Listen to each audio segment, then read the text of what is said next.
इसको समझने के लिए ये मनुष्य शरीर दिया था भगवान ने, और हम आकर के वो काम तो किए नहीं जिसके लिए भेजा था, और कामों में लग गए। तो जो पशु पक्षी घूमते रहते हैं वो हम लोगों को देखते रहते हैं ऐसे। वो कहते हैं कभी हम भी इसमें थे, इस शरीर में, हमने वो काम नहीं किया जिसके लिए दिया था, हमको इसमें डाल दिया। अब यहाँ घूमते रहते, कोई 2 पैर पर घूम रहा है, कोई 4 पैर पर घूम रहा है। ये सत्य कथा है, ये सत्य है, और ये सच है कि मुझे ये शरीर छोड़ना पड़ेगा। ये सच है, ये सच है कि तुमको भी ये शरीर छोड़ना पड़ेगा। ये जो शरीर छोड़ के निकलोगे ना इससे, उस वक्त की कहानी कौन जानता है, उसको ढूंढो। कौन है वो जो शरीर से निकलने के बाद बताए कौन कहाँ जाता है, क्या हालत होती है। तुम्हारे पापा के बारे में बताओ, कहाँ है? तो तुम सीधा कह दो कि हमने तो जला दिया। तो मकान जलाया था, उसके जो भीतर जो रह के बोलता था वो कहाँ है? अगर मकान को तोड़ दो, फोड़ दो, तो मैं इसमें रह रहा हूँ, इस मकान में, तो मैं हूं ना कहीं। मकान तो मेरा तोड़ दिया तुमने, फिर मैं तो कहीं तो रहूंगा।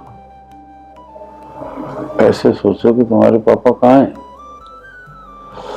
तो तुमने पापा शरीर माना था, तो शरीर तो तुम्हारा भी है, इनका भी है। इन सब चीजों पर अगर मंथन न करे ना, तो खाओ और इकट्ठी करो, बच्चे पैदा करो, और बहादुरी कर रहे हो,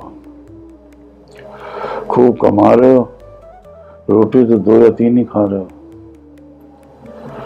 तो वो कमाए हुआ यहीं रह जाएगा, उसको कोई और ले जाएगा, तो समय तो नष्ट हुआ।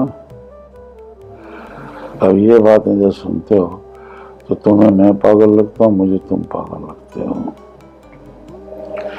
पर ये है सच, जरूरी है। और सत्य और सच इनको एक नहीं मानना चाहिए। 2 शब्द हैं तो उनका अर्थ भी 2 होगा। अगर सत्य और सच एक होते तो शब्द 2 क्यों हुए? सत्य तो वो है जो कभी मरता नहीं है, परमात्मा ही सत्य है, परमात्मा का नाम सत्य है। परमात्मा संबंधित हम कुछ करते हैं ना, भी सत्य है। सच क्या है? सच ये है कि हमें ये शरीर छोड़ के जाना पड़ेगा, मृत्यु सच है। इतनी चीजों को हमने यहाँ फील्ड कर दी, ये परमानेंट कर दी। हम अब हम काम करेंगे ना, हम होश में करेंगे, जोश में नहीं करेंगे। होश कहाँ होना चाहिए? दिमाग में। और जोश कहाँ होना चाहिए? हाथ में और पाँव में। अब लोग उल्टा कर रहे हैं, दिमाग में जोश और जोश में दिमाग को लगाते देते हैं, बाद में रोते, अरे साला ये क्या कर दिया, ये गड़बड़ हो गया। तो दिमाग जिसका होश में रहेगा, तो इसका मतलब क्या हुआ कि वो विवेकी है। वो आदमी, उसकी जो बुद्धि है ना, उसकी बुद्धि विवेक से जुड़ी हुई है, तो उसको कहते हैं विवेक बुद्धि। तो जो विवेक है वो बाजार में मिलता नहीं। और विवेक का मतलब होता है सत्य और सच, इसको अंदर रख के हम काम कर रहे हैं। सत्य ये है कि हमारी जो सांस आ रही है ना, ये सत्य है। ये जिस दिन हट जाएगी सब खत्म हो जाएगा। सच ये है कि ये शरीर हमको किराए पर मिला हुआ है, इसका उपभोग नहीं करना है, इससे उपभोग नहीं करना है, इसका उपयोग करना है, इससे उपयोग करना है, नए नए उपयोग, नए नए प्रयोग। तो परमात्मा जहां भी है ना, वो हमें देख के बड़ा खुश होता है, और हम उसकी पूजा नहीं करेंगे ना तो भी खुश हो जाएगा, और उसको ढूंढेंगे नहीं ना तो वो हमें ढूंढ लेगा। क्यों? राम ने केवट को मनाया था और सारी दुनिया ने राम को मनाया। रामायण में देखोगे ना, सब राम को मना रहे हैं, लेकिन केवट को राम मना रहे हैं।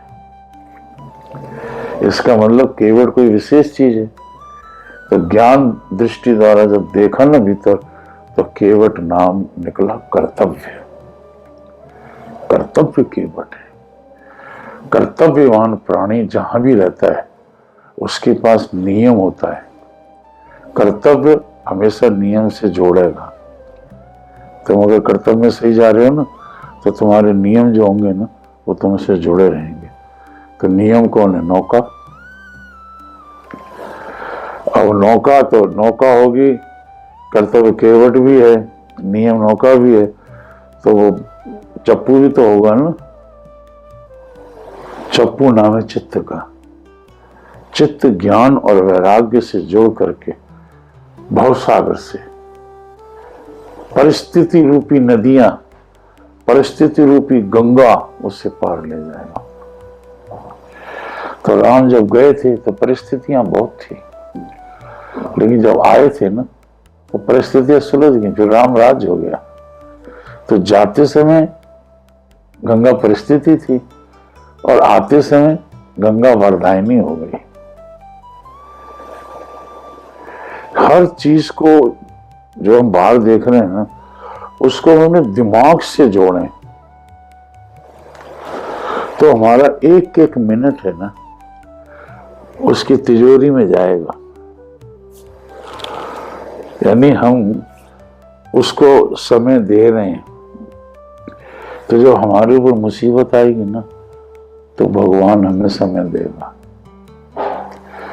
अब हम क्या है कि एट ए टाइम भगवान को पुकारते, प्रभु मेरा सारा खराब हो रहा है, बचाओ, दया करो।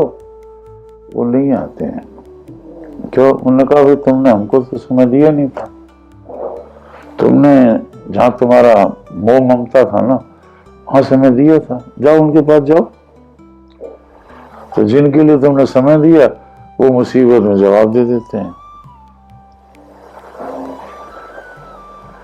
और अगर हमने भगवान को समय दिया है, वो हमें समय देगा। इसलिए समय की कीमत कहाँ है? समय ही सबसे कीमती चीज है। और समय की वैल्यू कहां पर होती है? गुरु और गोविंद के घर। गुरु और गोविंद के यहां अगर समय दिया है तो वो तुम्हें समय देगा। और कहने का मौका भी नहीं देता। वो 50 लाख की जरूरत पड़ रही है, अब 2 दिन बाद पड़ेगी। वो ऐसा दया का सागर है कि 3 दिन पहले 1 करोड़ भेज देता है। बोलने का मौका नहीं देता है कि मुझे 50 लाख चाहिए। प्रभु 1 करोड़ आ गया, 50 वहां दे दिया, 50 बच गया। अब क्या है कि हम पंजी के लिए रो रहे हैं। क्यों रो रहे हैं? कि हमको जो कुछ भी दिया था ना भगवान ने, हमने उसके नाम पर कुछ नहीं किया।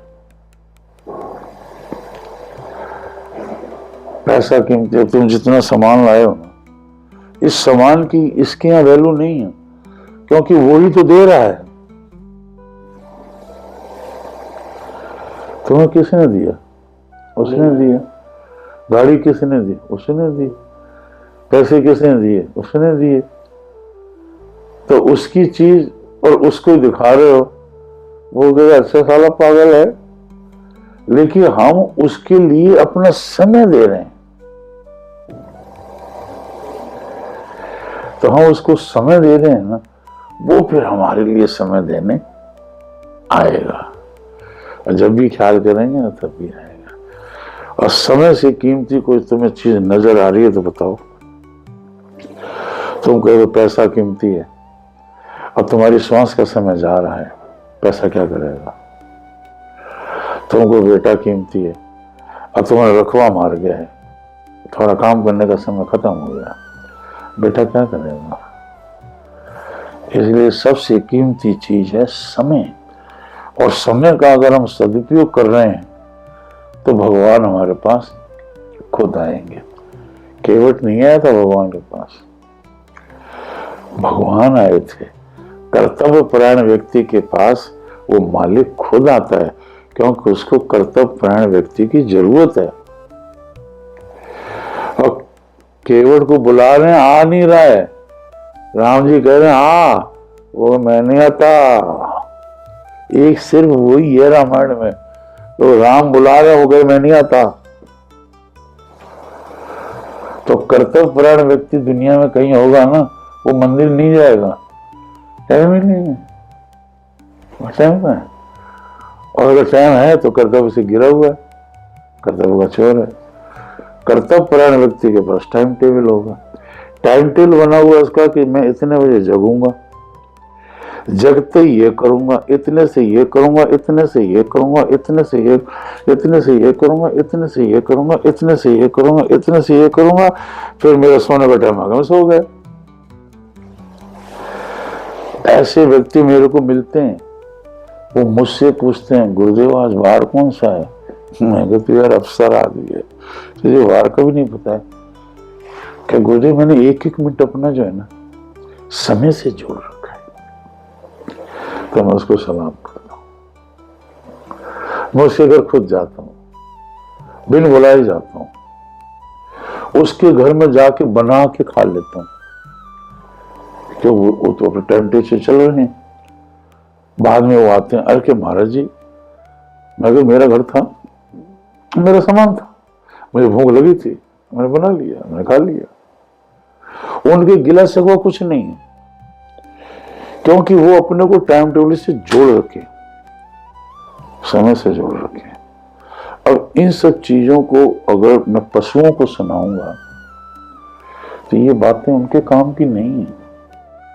राम राम में मस्ती छाई, राम राम में मस्ती छाई, मोह की फांसी टूटी, सतगुरु अजब पिलाई, सतगुरु अजब पिलाई।